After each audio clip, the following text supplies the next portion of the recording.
Jain Housing and Constructions Limited presents Jain's Anushree, Navalur. Luxury homes from just 58 lakhs onwards. Book now. ஆச்சி மசாலா எந்த சமையலும் ருசி தேடும் ரகசியம் 20 ரூபாய். கன்னி ராசிக்காரங்களுக்கு இந்த தமிழ் புத்தாண்டு எப்படி இருக்கும் சார்? கன்னியா ராசிக்காரர்களுக்கு கண்டிப்பாக நிறைய நல்லது நடக்கும். ஆனால் அந்த நல்லது நடக்கிறதுக்கு ஜூன் வரைக்கும் பதிவு பண்ணணும். தேவையில்லாத அபவாதங்கள், தேவையில்லாத சங்கடங்கள், தேவையில்லாத சட்ட சிக்கல்கள், தேவையில்லாத பிரச்சனைகள்லாம் வரும். அதில் மாட்டிக்கூடாது. ஸோ மே மாதம் 14ஆம் தேதி வரைக்கும் கம்முன்னு இருக்கிறதோட என்னை பொறுத்தவரைக்கும் ஜூன் 14 வரைக்கும் பொறுமை காட்டலைன்னா தைரியம் ஏற்படும், நம்பிக்கை ஏற்படும், தொழிலில் மாற்றங்கள் ஏற்படும். வேகாரோக்கியத்தில் allergy, sinus, calcium, joint pains எல்லாம் பார்த்துக்கணும். புது தொழில் தொடங்குவது, புது படிப்பு படிப்பது, படிப்பில் இருந்த தடைகள் நிவர்த்தி ஏற்படுவது, எதிர்பார்க்காத இடத்துலேருந்து நல்ல செய்தி கிடைப்பது. ஐபிசி பக்திநேயர்கள் அனைவருக்கும் அன்பு வணக்கம். இன்னைக்கு நம்ம கூட 2026 தமிழ் புத்தாண்டு பலன்களை பகிர்ந்து கொள்வதற்காக நம்ம எல்லாரின் மனதிற்கும் மிகவும் பிடித்த ஒரு ஜோதிடர், யதார்த்த ஜோதிடர் ஷெல்வி சார் நம்ம கூட இணைந்திருக்கிறார்கள். சார் வணக்கம் சார். நமஸ்காரம். எப்படி இருக்கீங்க? நல்லா இருக்கேன் சார். 2026 தமிழ் புத்தாண்டு மக்கள் எல்லாருமே ரொம்ப ஆவலோடு எதிர்பார்த்து காத்துட்டு இருக்காங்க. இந்த புத்தாண்டு பொதுவாக எப்படி அமைய போகுது சார்? தமிழ் புத்தாண்டுகள் நம்ம முன்னோர்கள் கணிச்சு வச்சுருக்கிறது எப்படின்னா, பிரபவன்ன்றது ஆரம்பித்து அது 1வது, அதுலேருந்து அக்ஷயன்றது 60வது. இப்போ நம்ம பேசின்னு இருக்கிறது விஸ்வாவசு 39வது. இப்போ வரப்போகிறது ஏப்ரல் 14ஆம் தேதியிலேருந்து பரபவ 40வது. இந்த பரபவ முடிஞ்ச பிளவங்கன்னு வரும், அது 41வது. இப்படி 60 வருஷமாக நம்மளுடைய சித்திரை 1ஆம் தேதியிலேருந்து முடித்து பங்குனியோடு முடிக்கிறாங்க. சித்திரை 1 தான் தமிழ் புத்தாண்டாக நம்ம முன்னோர்கள், அதாவது சூரியன் மேஷத்துக்கு வருவது. மற்றபடி நிறைய பஞ்சாங்கங்கள் மாற்றங்கள் உண்டு. ஆனால் நம்மளுடைய தமிழ் பஞ்சாங்கங்கள் சூரியனை மையப்படுத்தி சூரியன் முதல் ராசியான மேஷத்துக்கு வருவது, அந்த வரக்கூடிய அந்த மேஷத்துக்கு என்றைக்கு சூரியன் உள்ளே நுழைகிறாரோ அதன் பேர் தான் சூரிய ரவி என்று சொல்வார். அந்த சூரிய ரவி என்பது, ரவி என்றால் சூரியன், மேஷத்தில் வரக்கூடிய அந்த கால் வைக்கக்கூடிய அந்த டிகிரியிலிருந்து நம்மளுடைய தமிழ் புத்தாண்டு கணக்கு. அதுபடி பார்த்திங்கன்னா காலையில் ஏப்ரல் 14 காலையில் 8:42 தான் சூரியன் மேஷத்துக்கு வரார். அதனுடைய வாக்கியத்தின்படி அதுதான் பஞ்சாங்கத்தினுடைய குறிப்பு. ஸோ ஒரு வருஷம் பரபவன்றது ஒரு 60 வருடத்திற்கும் 60 பாடல்கள் உண்டு, வெண்பாக்கள். அந்த வருஷத்தினுடைய அந்த இதை சுருக்கி கொடுத்துருப்பார். அதனுடைய தோராயமாக இது வரைக்கும் அந்த வெண்பாக்கள் எப்பொழுதும் 90% இருந்தாலும் அந்த வெண்பாக்களுக்கு நீட்டாக உள்ளே போய் டீட்டெயிலாக ஆராய்ச்சி மேலோட்டமாக பார்க்கக்கூடாது. இப்போ நமக்கு இந்த வருஷத்தில் நீங்கள் பார்த்தீங்கன்னா மாறாக மழை பெய்யுன்றாங்க. மழை பெய்யக்கூடிய சமயத்தில் பெய்யாமல் பருவம் தவறிய மலைகள், வெள்ளக்காடுகள். இப்போ பார்த்திங்கன்னா ஏற்கனவே ஈரானு, அபுதாபி எல்லாம் ஒரே சோகத்தில் இருக்குது. அங்கே வேறு வெள்ள அடி, பாலைவனத்தில் வெள்ளங்கள். இப்போ பெங்களூரில் ஆலங்கட்டி மழை பெய்யுறது, சென்னையில் தமிழ்நாட்டில் ஆலங்கட்டி மழை பெய்யுறது. இயற்கையெல்லாம் மாற்றங்கள் ஏற்படும், நிறைய கஷ்டங்களுக்கு உண்டான அமைப்பு. நான் 2031 வரைக்கும் நான் உங்கள் சேனல்லே நிறைய வாட்டி சொல்லியிருக்கேன், ரொம்பலாம் நல்லதெல்லாம் எதிர்பார்க்காதீங்கன்னு சொன்னேன்.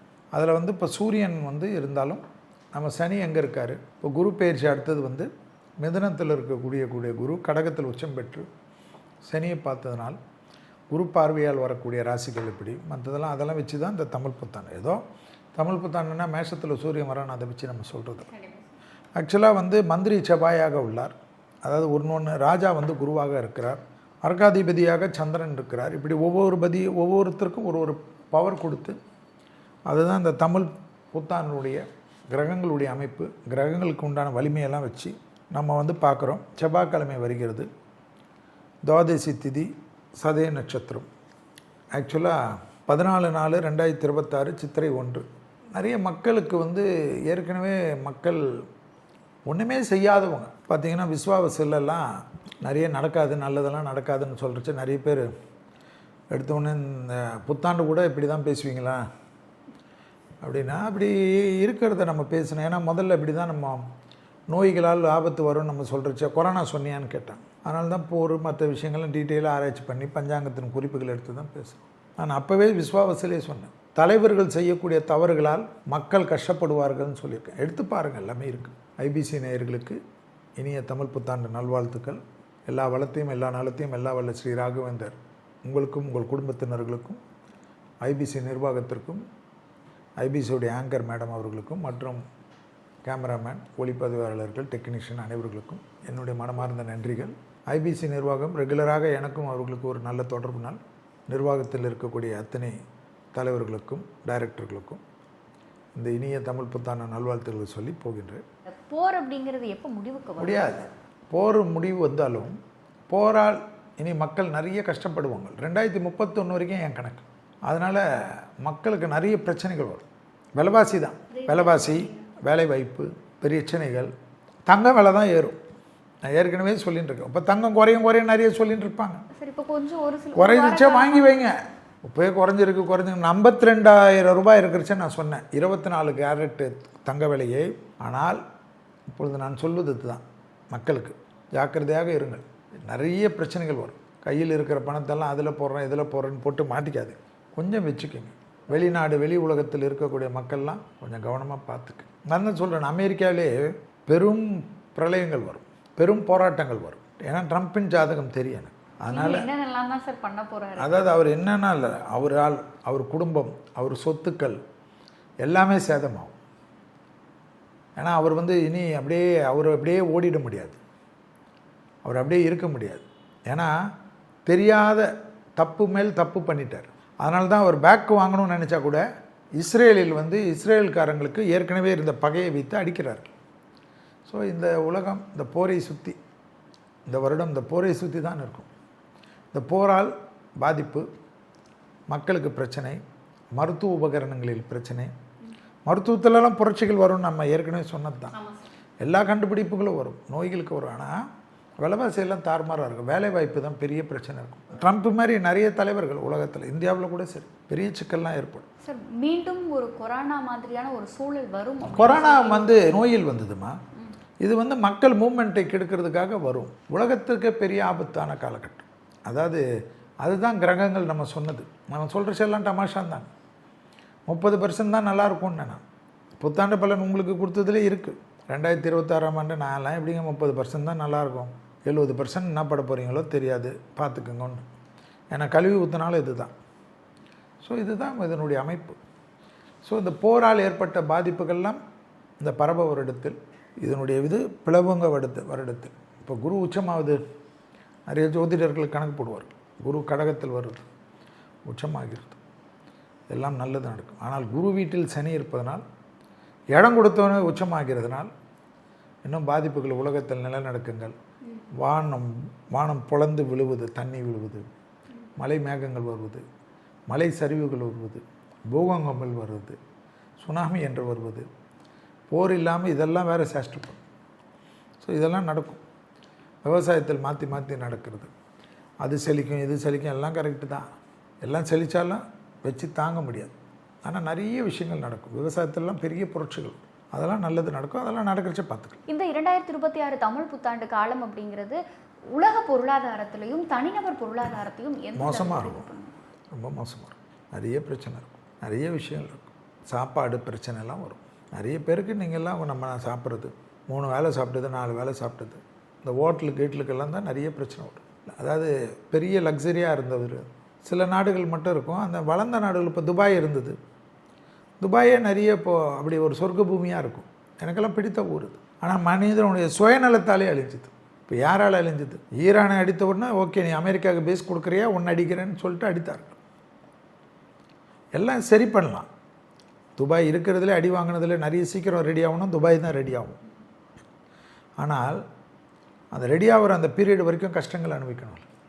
பயந்து போய் எல்லா வேலையாட்களும் வெளியூருக்கு போயிடுவாங்கல்ல, அவங்களாம் வரணும்ல, அவங்களாம் வரணும், அவங்களாம் திருப்பி செட்டில் ஆகணும்.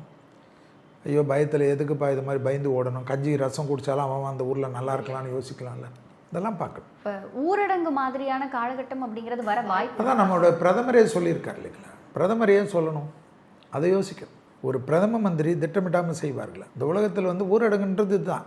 இந்த ரேஷன் பொருள்கள், ration, petroleum ration, gas ration, cylinder ration. சந்தோஷமாக நம்ம போய் டீ குடிக்க முடியாது, தோசை போய் சாப்பிட முடியாது. தோசை போட்டால் அந்த கல் சூடப்பட்டுக்கினே இருக்கணும். ஆனால் அதுக்கெல்லாம் மாற்று வரும். இப்போ இது வந்துச்சு கேஸு, ஸோ எலக்ட்ரிக்கல் எல்லாமே கண்டுபிடிப்பார்கள். அடுத்தது எளிய முறையில் நிறைய கண்டுபிடித்திருக்கார்கள்.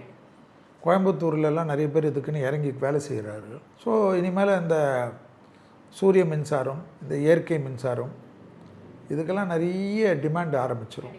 சோலாருக்கு தான் இனி பெரிய வரவேற்பு இருக்கும்.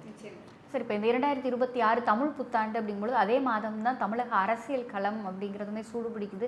தேர்தல் வருது, மே மாதம் முடிவுகள் வெளியாகுது. அப்படிங்கும் பொழுது இந்த தமிழ் புத்தாண்டினுடைய கிரக அமைப்புகள் அரசியல் இல்லை, ஒன்று ஞாபகம் வச்சுக்கணும். எனக்கு நிறைய எல்லாருடைய லீடர்ஸுடைய ஜாதகம் தெரியும். அதனால் ஏப்ரல் 14 வரதுக்கு முன்னாடி பங்குனி மாதத்திலே தலைவர்களுக்கு உடல் ரீதியாக அல்லது தலைவர்களுடைய பதவிகளுக்கு பிரச்சனை, தலைவர்களுடைய கோர்ட்டு விஷயங்கள், இதெல்லாம் நீங்கள் நிறைய பார்க்கணும். ஸோ இதை முடிச்சுட்டு சித்திரை வந்த பிறகு தான் அந்த எலெக்ஷன் பற்றியெல்லாம் நம்ம பேச முடியும். ஏப்ரல் 14 இன்னும் நிறைய விஷயம் நடக்கும். ஸோ என்னை பொறுத்த வரைக்கும் புத்தாண்டு பிறந்த பிறகு தான் நீங்கள் யார் ஜெயிப்பா, இப்போ நிறைய சர்வேலாம் வரலாம். ஆனால் ஏப்ரல் புத்தாண்டுக்குள்ளே அந்த சர்வேக்களில் நிறைய மாற்றங்கள் வரும். எடுத்த சர்வேயெல்லாம் பொய்னாகும், நிறைய அனுதாபங்கள் வரும். உயிர்களுக்கு, தலைவர்களுக்கு விபத்துகள், கஷ்டங்கள், நிறைய உடனிருப்பவர்கள் செய்யக்கூடிய சதி, நிறைய பேர் கூட்டாளிகள் எல்லாமே இருந்தாலும் அவர்களுக்குள் பிரச்சனைகள், தலைவர்கள் முரண்டு பிடிப்பதால் ஏற்படக்கூடிய பிரச்சனைகள் ஏன் வரும்? பங்குனி மாதம் சனி உடன் சூரியன் மீனத்தில் இருப்பதனால் ஜோதிடர்கள் சொல்லக்கூடிய கணக்குகளை தப்பு பண்ணும். ஜோதிடர்கள் சொல்லக்கூடிய கணக்கில் ஜோதிடர் நின்னா பெரியாளா? கிரகம் தான் கிரகம் ஜெயிக்கும். இந்த சமயத்தில் ஜாக்கிரதையாக இருக்கும், அதில் தான் உஷாராக இருக்கும். அந்த மாதிரி ஒரு கால்குலேஷனில் ஒரு வாட்டி நான் சறுக்கி இருக்கிறேன். அதனால தான் ரொம்ப உஷாராக பேசுகிறேன். ஏன்னா அதனால் கால்குலேஷன் ரொம்ப முக்கியம். கிரகங்கள் சூரியன், செவ்வாய் பலம் வாய்ந்தவர்கள், பகை கிரகங்கள், யுத்த கிரகங்கள், சனி, குரு, இவர்கள் இந்த டைமில் ரொம்ப பார்த்துக்கணும். ஏப்ரல் 14 நிறைய விஷயங்கள் நடக்கும். சிறைக்கு போகிறது, வர்றது, இது வருது, கேஸ் வருது, அதை வருது, பதவி போகிறது, இது வருது, தேக ஆரோக்கியம் கட்டுறது, கூட்டாளிகளுக்குள்ள பிரச்சனை வருது, மக்களுக்கு பாதிப்புகள் வருது. தேர்தல் கரெக்டாக இருக்குதா இல்லை இந்த போரால் பாதிப்புகள் ஏற்பட்டு, போரினால் பிரச்சனைகள் ஏற்பட்டு, இந்த கிரகங்கள் இந்த தேர்தலை எப்படியாவது சமாளித்து தேர்தல் நடத்தணும். தேர்தல் கமிஷன் பயந்து செய்யக்கூடிய விஷயம்லாம் நடக்கும். ஏன்னா மக்களுக்கு அவங்க அன்றாட பிரச்சனைகள் வந்துட்டால் தேர்தலில் பற்றி எதுக்கு கவலைப்படப்படுறோம்? ஸோ ஒரு தேர்தல் தள்ளி வைக்கிறதுக்கு ரொம்ப கஷ்டம். ஆனால் அந்த மாதிரி நிலைமையெல்லாம் கொண்டு வரும் கிரகங்கள். பக்கத்து நாடுகளோட பிரச்சனைகள் திடீர்னு அங்கே தான் யுத்தம் நடக்குது, நம்மளாம் நல்லா இருக்கும்னு நினைக்க முடியாது. ஏன்னா எல்லா ஏரியாவும் யுத்த பூமிகளாக ஆகும். அமெரிக்காவில் அவ்வளோ பிரச்சனைகள் வரும்ன்ற நான். அமெரிக்காவில் ஒரு லீடர்ஸும் மாறுவார்கள், ஒரு மாகாணங்கள். அது அந்த மாகாணங்கள்லாம் சேர்ந்தது தான் அமெரிக்கா. நம்மளது மாதிரி தான். ஆனால் அவர்களுக்குள்ளாக நிறைய முரண்டு பிடிப்பார்கள். நிறைய ஊர்களில் போர்க்குளம் ஏற்படும், நிறைய பிரச்சனைகள் ஏற்படும், அந்த ஊரில் பாதிப்புகள் ஏற்படும். அதனால் அதெல்லாம் பார்க்கணும். கன்னி ராசிக்காரங்களுக்கு இந்த தமிழ் புத்தாண்டு எப்படி இருக்கும் சார்? கன்னியா ராசிக்காரர்களுக்கு திருப்பதி வழிபாடு அற்புதமான அமைப்பு தரும்.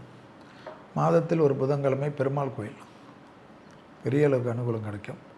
கன்னியா ராசிக்காரர்களுக்கு கண்டிப்பாக நிறைய நல்லது நடக்கும். ஆனால் அந்த நல்லது நடக்கிறதுக்கு ஜூன் வரைக்கும் பதிவு பண்ணும். அது வரைக்கும் எல்லாத்துலேயும் பொறுமையாக இருக்கணும், அவசரப்படுறது கூடாது. குறிப்பாக இந்த சித்திரை மாதத்தில் ரொம்ப கவனமாக இருக்கும். தேவையில்லாத அபவாதங்கள், தேவையில்லாத சங்கடங்கள், தேவையில்லாத சட்ட சிக்கல்கள், தேவையில்லாத பிரச்சனைகள்லாம் வரும். அதில் மாட்டிக்கூடாது. ஸோ மே மாதம் 14ஆம் தேதி வரைக்கும் கம்முன்னு இருக்கிறதோட என்னை பொறுத்தவரைக்கும் ஜூன் 14 வரைக்கும் பொறுமை காட்டலைன்னா தேவையில்லாத அடுத்த வரக்கூடிய இந்த பரவ வருடம், அடுத்து ஏப்ரல் 14 வரைக்கும், அதுக்கப்புறமா கூட தொந்தரவு வரும். குடும்பத்தில் அந்நியர் தலையீடு, பிறர் குடும்ப விஷயத்தில் உங்களுடைய தலையீடு கூடாது. தைரியம் ஏற்படும், நம்பிக்கை ஏற்படும், தொழிலில் மாற்றங்கள் ஏற்படும். தேக ஆரோக்கியத்தில் allergy, sinus, calcium, joint pains எல்லாம் பார்த்துக்கணும். பிள்ளைகள் விஷயத்தில் ரொம்ப நாளாக இருந்த கஷ்டங்கள் தீரும். பிள்ளைகளுடைய படிப்பு, உத்தியோகம், தொழில், வியாபாரத்தில் டக்குன்னு நல்லது ஏற்படும்.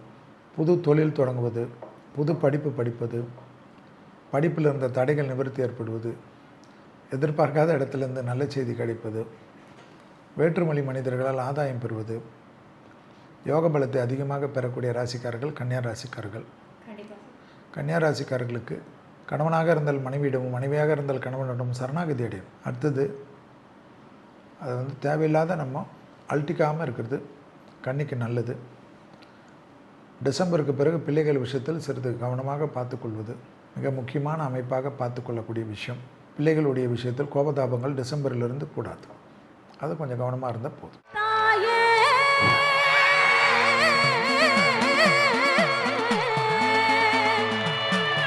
மாந்தாங்குட்டி காளியே மனசிறங்கி வாடிய தாயே,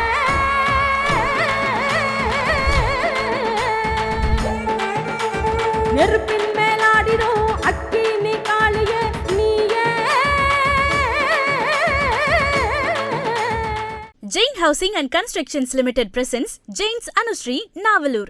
Luxury homes from just 58 lakhs onwards. Book now. ஆச்சி மசாலா எந்த சமையலும் ருசி தேடும் ரகசியம் 20 ரூபாய்.